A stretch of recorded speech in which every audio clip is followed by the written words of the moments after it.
Assalamualaikum. Welcome to another episode of Inspiration Talks. I'm very excited about today's episode. I have a very special guest with me today. She is not only an amazing artist but also a great writer. So before any delays, let me welcome her. Assalamualaikum, Anoosha. How are you doing today? Walaikum Assalam. I'm fine. How are you? I'm good too. Thank you for joining, Thank you for Anoosha. having me. And so, Anoosha, can you give us a small intro about yourself? Okay, so my name's Anoosha Fatima. I'm 21 years old. I study at LUMS. I'm a business major. I'm also I guess you could call me an artist. I do Okay. love making art and I write sometimes. So I guess, yeah, that's all there is to me. So, what do you think about COVID-19? What do you think are the pros and cons of COVID-19? Well, the only pro that I can think of is COVID is the only reason why I started getting into art again. I stopped painting like 7, 8 years ago and I never got back into it. And with all this free time on my hands, that's why I started again. And the cons, I could go on and on about the cons. um, I have, I spent a whole year without meeting my friends. My university went completely online. The learning was compromised. So yeah, I think nobody needs to be reminded about the cons, but the pros are that we all got to spend a lot more time with ourselves and with our family. Yeah, that's right. So, do you think is there any other which is really effective? Well, there's one ayat that I really, really like. I don't know how it goes in Arabic, but it translates into Allah does not burden a soul beyond what it can bear, and I think that's really beautiful. So that's one that I really, really like. Okay, that's so. As you said, you began art during COVID times. So, was COVID one of the main reasons to start art? Um, I I always liked art when I was little too. I used to paint all the time. I used to take part in so many international competitions and everything. But then sort of didn't really have time to do it anymore. But then when I came back home because of the lockdown, because of COVID, and I had a lot of time on my hands again. So my mom got me again. All thanks to her. I mean, if she didn't get them for me, I wouldn't have started again. And then I realized that I wasn't as rusty as I thought I was. So the reason why I started again was because I had so much time I didn't know what to do with it. Okay, so you paint in your free time. It started as just a hobby. I used to do it free when I had time. But then, like, shukr alhamdulillah, within a year, I have grown a lot, artistically speaking, as well. So now I take commissions as well, and I make customized paintings for people. So that's good. That's Oh, wow, that's great.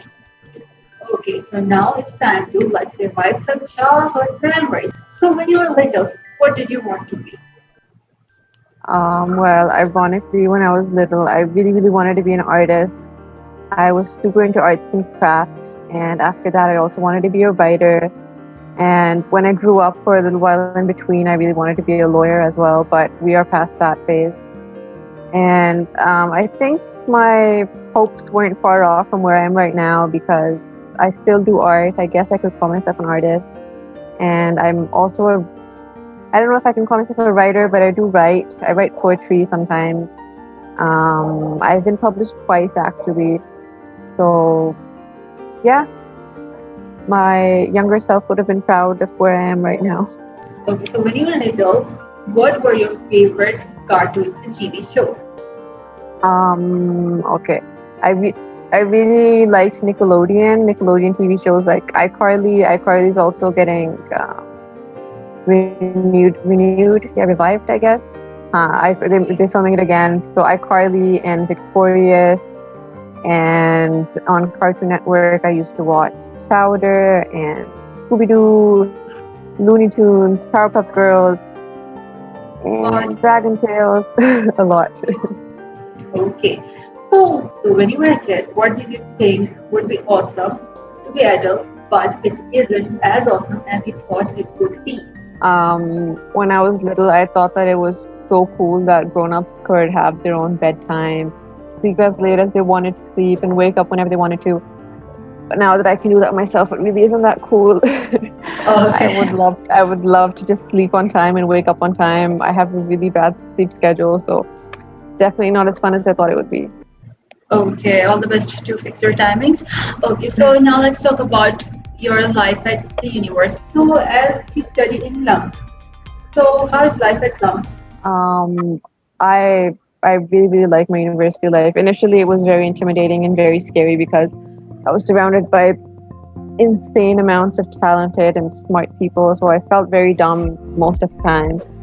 But then it forces you to get out of your comfort zone and do things that you thought you wouldn't be comfortable doing or you thought that you weren't capable of doing. So it has helped me grow a lot academically and creativity wise. So it's fun. I like my university life. Exactly, you are right. So, many people say that it's very hard to get admission at LUMS.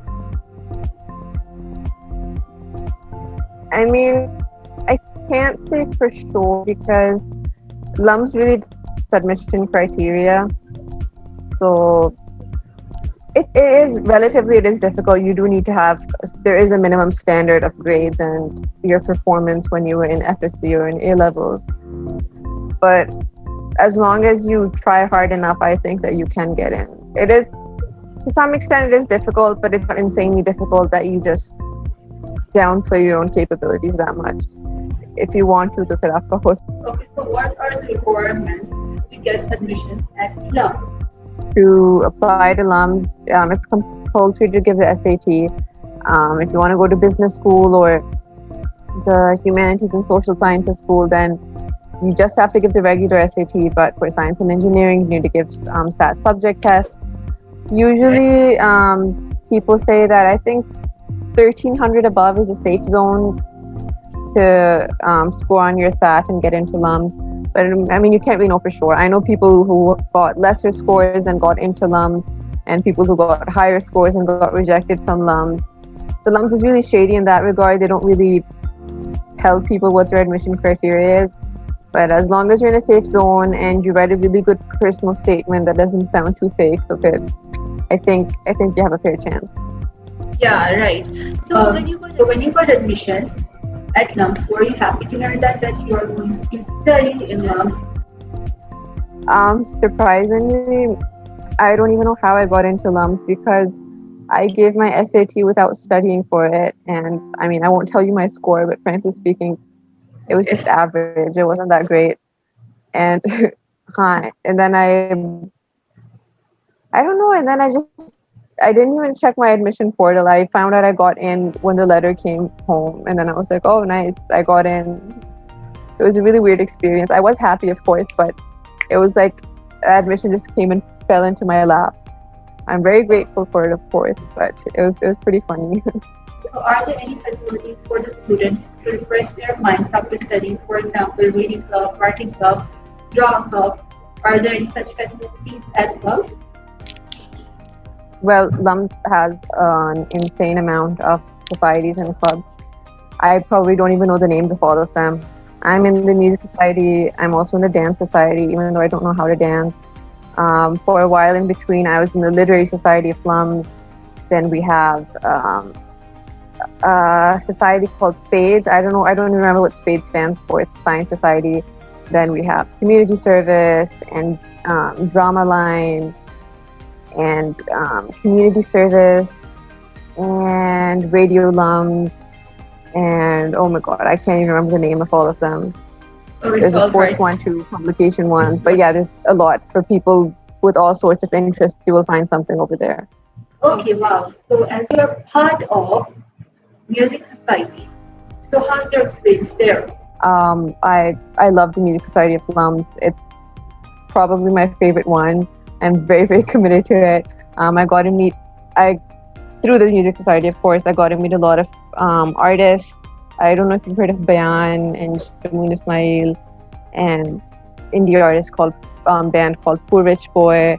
I got the chance to meet them, hang out with them, jam with them, and we have this annual event called Lums Music Festival where young talent from all over Pakistan comes to participate. And I saw and met like insanely talented kids over there. So that's also one of my like top LUMS experiences.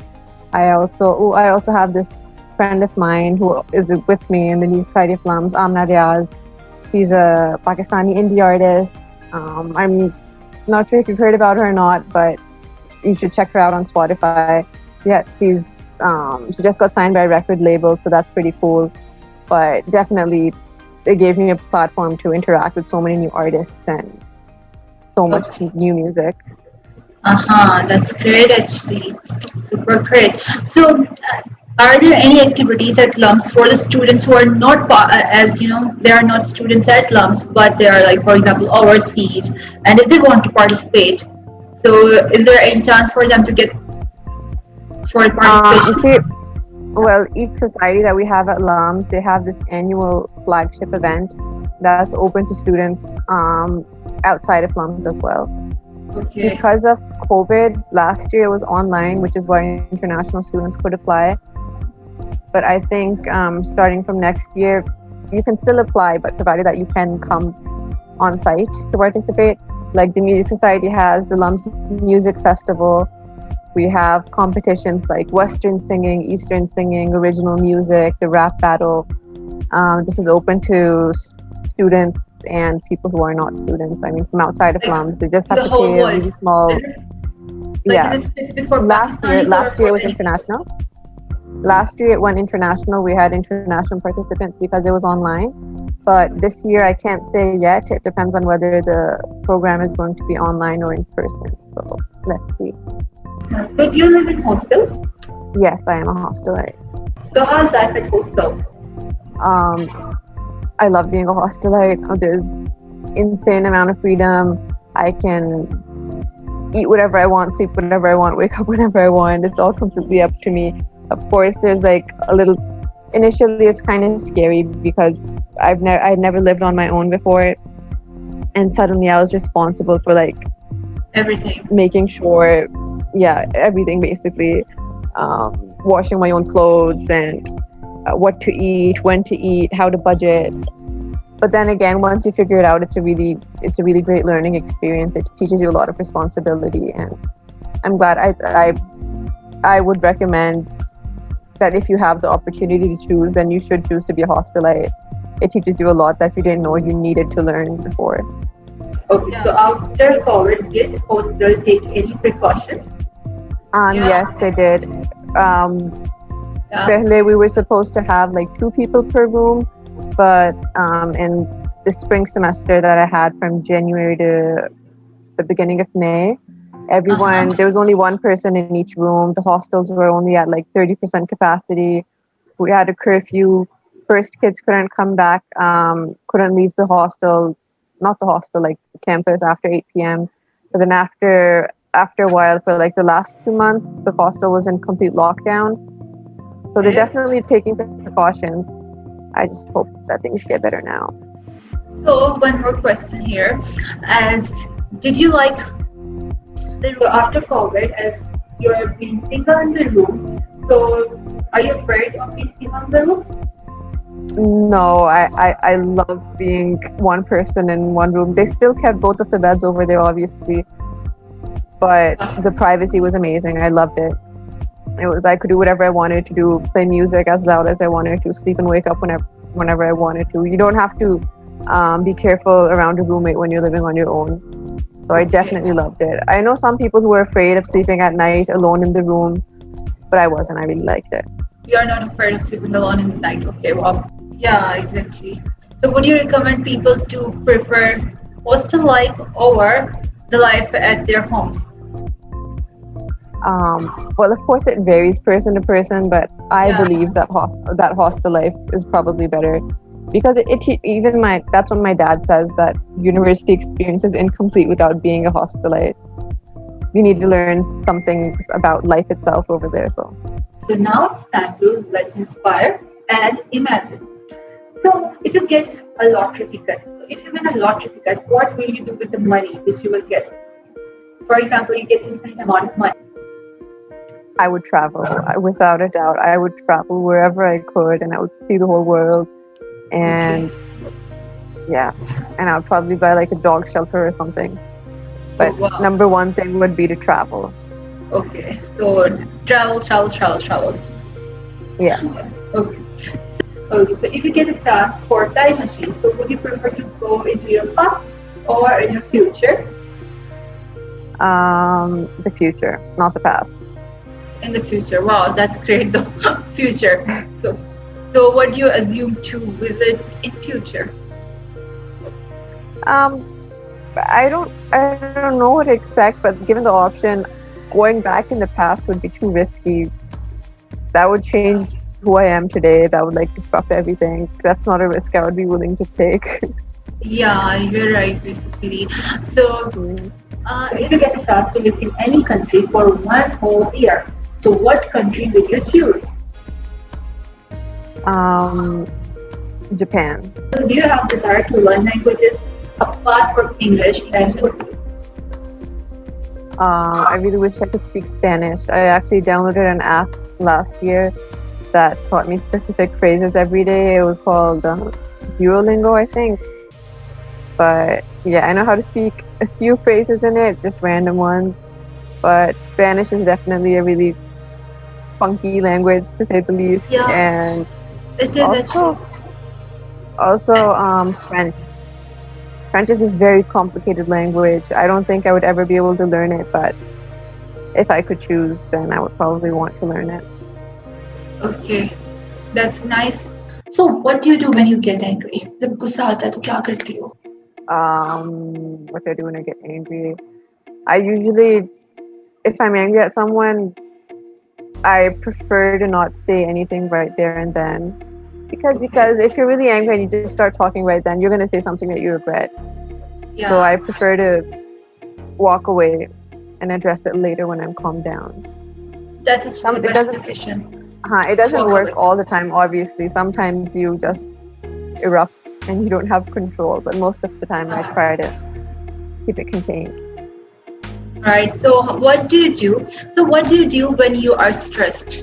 Stress में क्या करती हो? Well, I'm generally a very stressed out person, so good Okay. question. But um, breathing exercises really help. There's this one method called box breathing, where Okay. you breathe in for 4 seconds, hold for 4 seconds, and then breathe out for 4 seconds. It works if you do it over and over again. That. And I usually, I don't know, watch an episode of a show that I really like Brooklyn Nine-Nine, or an episode of Friends, or Okay. New Girl, something like that. But something distracting for a while. So, what career path do you see yourself in future? You see yourself as an artist? Um, Very tricky question because I'm not really sure specifically Oh, when. But I think I will probably go down the line of marketing because okay, I really, Mark. really like the courses that I took. But at the same time, I also don't want to give up on art.